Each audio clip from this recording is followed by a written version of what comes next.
Sejam bem-vindos ao canal Falando Sério. Eu sou os 12 atributos da mente. Mas antes, curtam, compartilhem, se inscrevam no nosso canal. Não deixe de acionar o sininho para novos vídeos como este. Muito obrigado. Jesus, tendo chamado seus 12 discípulos, deu-lhes o poder para expulsar espíritos imundos e curar todas as doenças e males. Mateus 10, versículo 1. Os 12 discípulos representam os 12 atributos da mente que podem ser controlados e disciplinados pelo homem. Quando disciplinados, eles sempre obedecerão o comando de quem o disciplinou. Estes 12 atributos do homem são os potenciais de cada mente. Quando indisciplinados, as suas ações desordenadas se assemelham mais às ações de uma multidão desorientada do que às táticas de um exército treinado e disciplinado. Todas as instabilidades e confusões que envolvem o homem podem ser atribuídas diretamente a estes 12 atributos, que são o mal controlados pela mente humana em seu estado atual de inércia, até que eles sejam despertados e disciplinados. Eles permitirão que cada boato, sensação ou emoção os abalem. Quando os 12 estiverem disciplinados e sob controle, aquele que o fizer dirá a eles: já não vos mais chamo de servos, porque o servo não sabe o que faz o seu senhor, mas eu vos chamo de amigos, pois tudo o que ouço de meu Pai eu compartilho convosco. João 15, versículo 15. Ele saberá que de agora em diante, cada característica da mente que ele conseguir disciplinar será um amigo e aliado, e que irá protegê-lo. Os nomes dos 12 aspectos revelam as suas naturezas. Esses nomes não são dados a eles até que eles possam ser chamados ao discipulado. Eles são Simão, que mais tarde foi chamado de Pedro, André, Tiago, João, Felipe, Bartolomeu, Tomé, Mateus, Tiago, filho de Alfeu, Tadeu, Simão, o Zelote e Judas. O primeiro aspecto a ser chamado e disciplinado é Simão, ou a capacidade de saber escutar. Essa faculdade, quando elevada ao nível de um discípulo, permite que apenas determinadas impressões cheguem à consciência, apenas aquelas das quais os ouvidos são instruídos a deixarem entrar. Não importa o que a sabedoria do homem venha a dizer, ou o que a evidência dos seus sentidos lhe mostre, se tais sugestões e ideias não estiverem de acordo com o que ele ouve, ele permanecerá intransponível. Esta faculdade, quando instruída pelo seu Senhor, sabe que cada sugestão que ela permitir entrar pelos portões do céu, os ouvidos, irá chegar ao seu Senhor e Mestre, a consciência, e deixará sua impressão. E esta impressão, com o tempo, se tornará uma expressão. A instrução para Simão é que ele garanta que somente visitantes dignos e honrosos entrem no templo do Senhor, a consciência. Nenhum erro seu passará por despercebido e nem será escondido de seu mestre, pois cada expressão na vida mostrará ao seu Senhor que ele, consciente ou inconscientemente, recebeu. Quando Simão se mostrar ser um discípulo fiel e verdadeiro através de seu trabalho, em seguida ele receberá o sobrenome de Pedro, ou Pedra, o discípulo impassível, que não pode ser subornado ou coagido, não importa qual seja o visitante. Ele seja chamado pelo seu Senhor como Simão Pedro, aquele que ouve fielmente as ordens do Senhor, e quem além delas nada escuta. Este Simão Pedro é aquele quem descobre o Eu Sou, como o Cristo, e por causa desta sua descoberta, lhe são entregues as chaves do céu, e sob esta pedra se edifica o templo de Deus. As construções devem ter bases sólidas, e somente uma audição disciplinada pode, ao perceber que o Eu Sou é Cristo, permanecer firme e inabalável, sabendo que eu sou Deus e além de mim não há nenhum Salvador. O segundo aspecto a ser chamado ao discipulado é André, ou coragem. Quando o primeiro aspecto, a fé em si mesmo, é desenvolvido, ele automaticamente chama o seu irmão, ou a coragem. A fé em si mesmo não pede a ajuda de nenhum homem, mas sozinha e silenciosamente se apropria da consciência da qualidade desejada. E apesar da razão ou das evidências de seus sentidos provarem o contrário, ela continua fiel, esperando pacientemente com a certeza de que a sua afirmação invisível, se mantida, será realizada. Tal fé desenvolve uma coragem e uma força de caráter que vão muito mais além do que os maiores sonhos do homem indisciplinado, cuja fé está apenas nas coisas que vê. A fé do homem indisciplinado, na verdade, não pode ser chamada de fé, porque se lhe tomarem os medicamentos, os exércitos ou a sabedoria do homem, nos quais a sua fé é depositada, esta fé e coragem também serão tomadas. Mas para aquele que é disciplinado, o mundo inteiro poderia ser tomado e ainda assim permaneceria fiel no conhecimento de que o estado de consciência em que ele habita irá, no seu devido tempo, encarnar em si. Essa coragem é o irmão de Pedro, André, o discípulo, que sabe ousar, cumprir e manter discrição. Os próximos dois a serem chamados também estão relacionados. Estes são os irmãos Tiago e João. Tiago, o justo, o juiz justo, e seu irmão, João, o amado. A justiça, para ser sábia, deve ser administrada com amor, sempre oferecendo a outra face, em todos os casos, retornando o bem para o mal, o amor para o ódio, a não violência para a violência. O discípulo Tiago, símbolo de um julgamento sábio, quando promovido para o alto cargo de um juiz supremo e disciplinado, deverá manter os olhos vendados para que eles não sejam influenciados pela carne e nem julgue as coisas pelas aparências. O julgamento disciplinado deve ser realizado por uma pessoa que não se deixe levar pelas aparências. Aquele que chama esses irmãos ao discipulado continua fiel ao seu comando proposto, ou seja, a ouvir apenas o bem. O homem que tem esta qualidade da mente disciplinada é incapaz de ouvir e aceitar como verdade qualquer coisa que não preencha o seu coração com amor ao ser ouvida, seja esta coisa dita por si mesmo ou pelos outros. Estes dois discípulos, ou o aspecto da mente, estão unidos como se fossem um só, e são inseparáveis quando despertados. Aquele que é disciplinado perdoa a todos os homens por serem o que são. Ele, por ser um sábio juiz, sabe que todo homem expressa perfeitamente aquilo o que ele é consciente de ser como homem. Ele sabe que toda manifestação repousa sobre o fundamento imutável da consciência e que as mudanças de expressão só podem ser realizadas através de mudanças de consciência. Estas qualidades disciplinadas da mente dão permissão para que todas as pessoas sejam aquilo o que elas realmente são, sem condenação e sem críticas.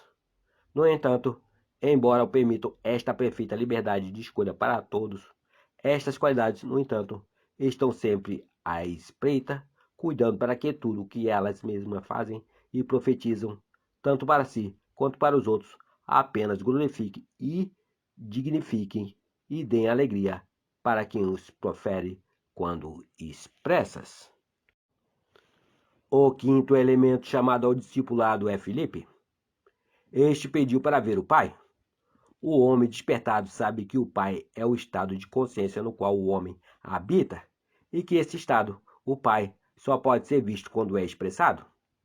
Ele sabe que ele é perfeita imagem e semelhança da consciência com a qual ele se identifica. Então, ele declara: ninguém jamais viu a Deus. O Filho unigênito que está no seio do Pai é quem o revela. João 1, versículo 18. Se vos conheceis a mim, também conheceis a meu Pai, e desde já o conheceis, e o tendes visto. Então disse-lhe Filipe: Senhor, mostra-nos o Pai, e isto nos basta. Respondeu-lhe Jesus: Há tanto tempo que estou convosco, e ainda não me conheces, Felipe? Quem viu a mim, viu o Pai. Como dizes tu? Mostra-nos o Pai? Não crês tu que eu estou no Pai, e que o Pai está em mim? As palavras que eu vos digo, não as digo por mim mesmo, mas o Pai que permanece em mim é que faz as suas obras. João 14, versículos 7, 8 e 9 e 10. Eu e meu Pai, a consciência e a sua expressão, Deus e o homem são um. Este aspecto da mente, quando disciplinado, permite até que ideias, ambições e desejos se tornem realidades físicas. Este é o aspecto que afirma: apesar de saber que os vermes devorarão a minha pele e o meu corpo, ainda em minha carne eu verei a Deus. Jó 19, versículo 26. Ele sabe como manifestar a palavra, como dar forma ao que não tem forma.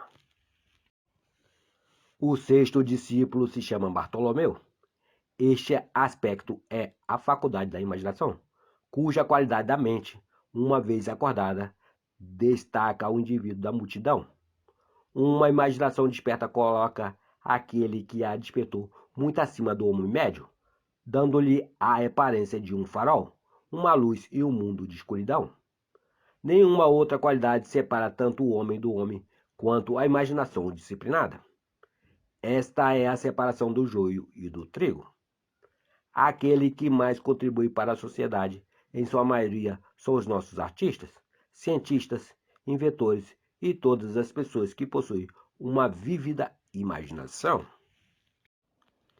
Se uma pesquisa fosse feita para descobrir a razão por que tantos homens e mulheres com um bom nível de formação educacional fracassam em seus anos pós-faculdade, ou se fosse feita para descobrir o motivo da diferença de poder aquisitivo entre as massas, não restaria nenhuma dúvida de que a imaginação possui grande parte nisso.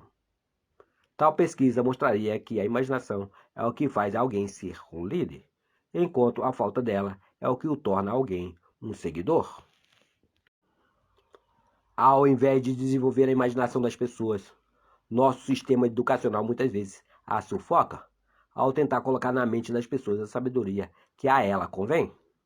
Nosso sistema a obriga a memorizar uma quantidade enorme de livros, que, em breve, serão refutados por livros mais atualizados, e assim por diante.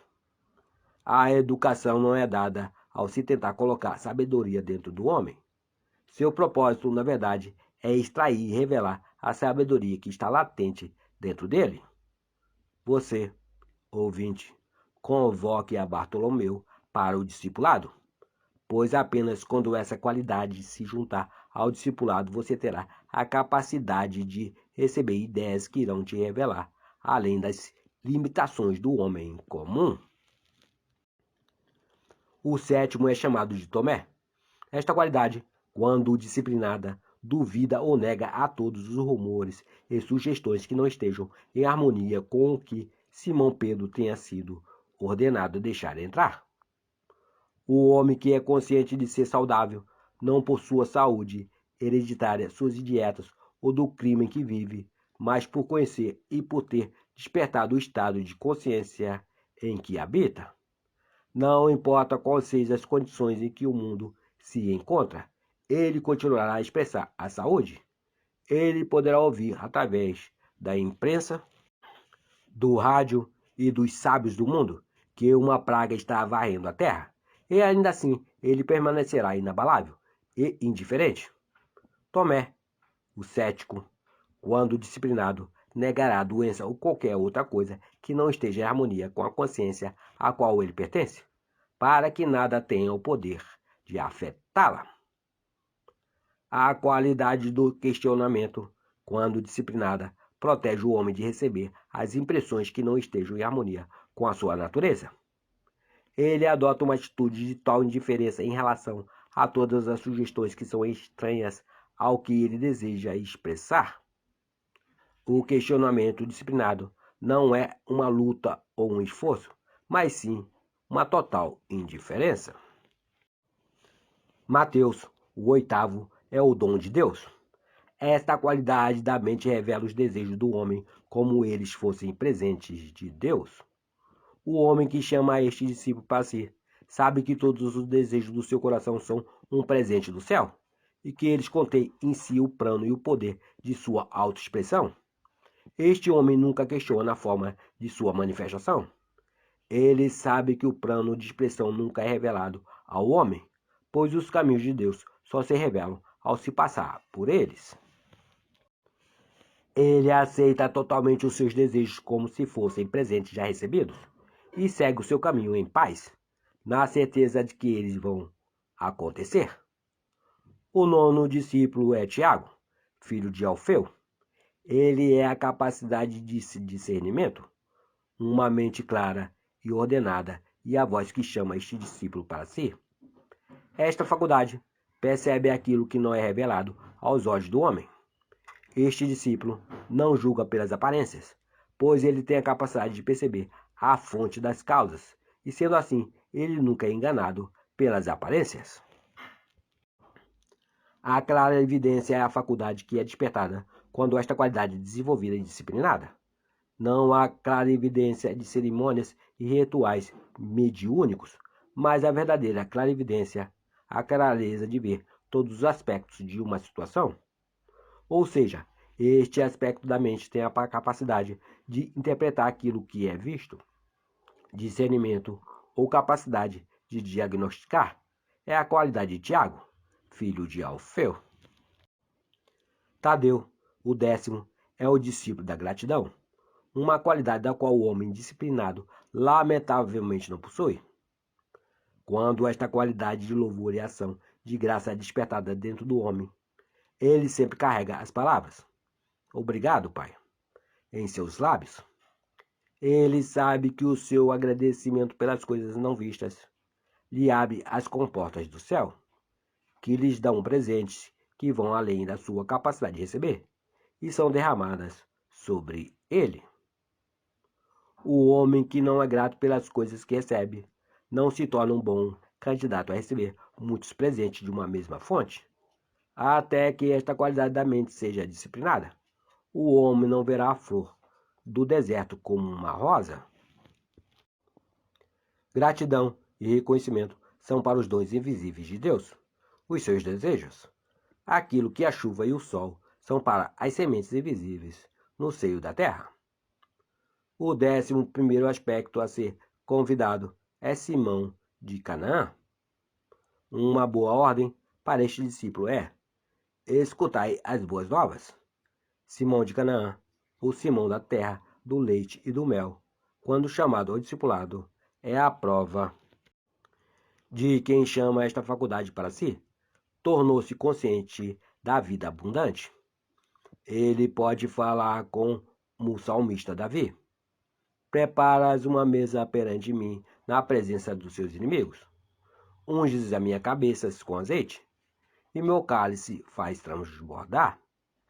Este aspecto disciplinado da mente é incapaz de ouvir qualquer coisa de certas boas notícias, e sendo assim, é bem qualificado para pregar o Evangelho ou as boas novas. O 12º e último dos aspectos disciplinados da mente é chamado de Judas. Quando esta qualidade é despertada, o homem sabe que ele deve morrer para aquilo que ele é, antes que ele possa se tornar aquilo que ele deseja ser. Então, por esse é dito que ele é o discípulo que cometeu suicídio, o que é uma metáfora, uma maneira figurada de dizer aos iniciados que Judas é o aspecto disciplinado do desprendimento. Ele é aquela pessoa que sabe que o eu sou, que sua consciência é o seu salvador. Então ele abandonou a todos os outros salvadores. Esta qualidade, quando disciplinada, dá àquele que a possui a força para o desprendimento. O homem que chamou Judas para si, a aprender como desviar sua atenção para longe dos problemas ou limitações e a focá-la naquilo que é a solução ou salvador. Em verdade, eu vos digo, se alguém não nascer de novo, não pode ver o reino de Deus. João 3, versículo 3. Não existe maior amor do que este, alguém que entregue a própria vida pelos seus amigos. João 15, versículo 13. Quando o homem perceber que, quando a qualidade do seu desejo for alcançada, ele salvará a ele e aos seus amigos, ele voluntariamente dará sua vida, a sua atual concepção de si mesmo, pelos seus amigos, abandonando a sua consciência do que ele atualmente é consciente de ser, para assumir a consciência daquilo o que ele deseja ser. Judas, aquele a quem o mundo em sua ignorância o vem desmerecendo, será, quando o homem despertar de seu estado indisciplinado, elevado ao alto, pois Deus é amor, e não existe maior amor do que este, alguém que entrega a própria vida pelos seus amigos. Até que o homem se deixe ser aquilo que ele é consciente de ser agora, ele não se tornará aquilo que ele deseja ser. E Judas é aquele que consegue isso através do desprendimento ou do suicídio. Metaforicamente falando, estas são as 12 qualidades que foram dadas ao homem na criação do mundo. O dever do homem é desenvolvê-las ao nível do discipulado. Quando isso for feito, o homem poderá dizer: eu te glorifiquei na terra, finalizando a obra que me entregaste para realizar. E agora, Pai, glorifica-me junto a ti, com a glória que eu tinha contigo antes que o mundo existisse. João 17, versículo 4 e 5. Narração: Cidinho de Assis. Curtam, compartilhe, se inscrevam no nosso canal. Não deixe de acionar o sininho para novos vídeos como este. Muito obrigado, meus amigos. Fiquem com Deus. A sua consciência.